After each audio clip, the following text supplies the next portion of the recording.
It has occurred to me that many folks may be looking for the next Trump in the wrong place, whether you're looking for him to support him or whether you're looking for that person in order to start to wage some contested moments against them.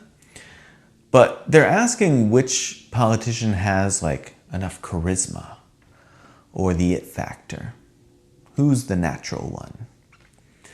But there's a strong possibility that the next one is going to be built. Here's what I mean by that. There's a group that most Americans have never heard of. It's called the Rockbridge Network.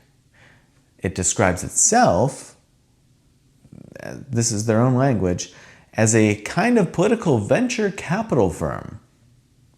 Oh yes, venture capital. They don't back candidates the way donors used to, like write a check and hope for the best. They invest in media projects, in legal strategy, in turnout operations, in the staff, policy shops, and governing plans that would be ready to walk through the door on day one. And who co-founded this thing back in 2019? The current vice president. And it's backed by who else? Wealthy tech investors and conservative megadonors, including figures in the Peter Thiel orbit. Some of the same deep-pocketed money that helped power Vance's rise from author to senator to a heartbeat from the presidency. It runs invitation-only summits twice a year. The cost to get in the room is at least $100,000 per person. That's who's shaping the next set of options. And here's the part that should grab your attention, grab you by the something. At those gatherings, there's reporting that points in a pretty clear direction.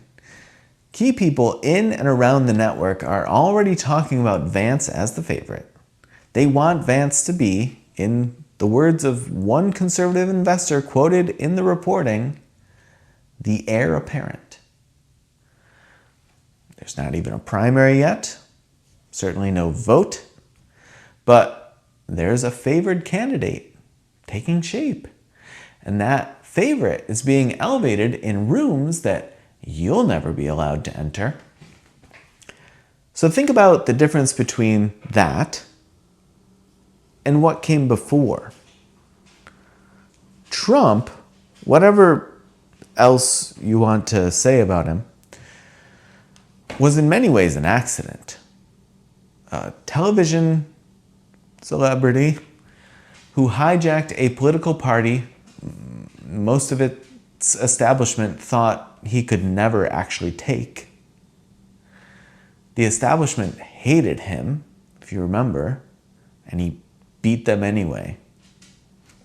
It was pure chaos, if you remember, 2015 into 2016. What's being assembled now is a product funded before it launches, staffed before it wins, tested in front of donors before you ever hear the pitch. That's a mighty shift. The first one broke in through the window, if you will. The next one is being positioned near the keys to the house, keys to the castle maybe. Now, voters are certainly unpredictable. That's what we also very much know from this whole fiasco. Candidates the money loves flop all the time. The enthusiasm doesn't always transfer to the guy in the suit. I'm telling you what it is, and what it is deliberate. And the reason I'm telling you this is because the next time you catch yourself asking who the next Trump will be, either so that you can keep your eyes peeled for them or because you want to support them, you might be mistaken to simply be keeping your eyes on the rally stage or the debate stage. Because you should probably be looking for who is building that next person. Certainly who's writing the checks, that's nothing particularly new.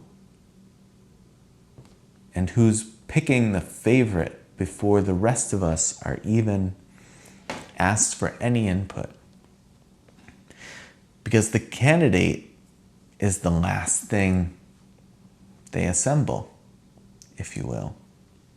The machine comes first, and the machine is already very much running.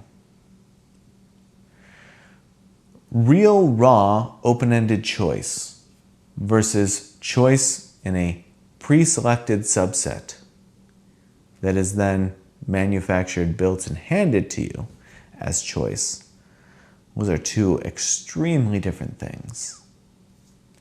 We have seen this for a while, quite a while, in politics in general, and it's eating the country alive.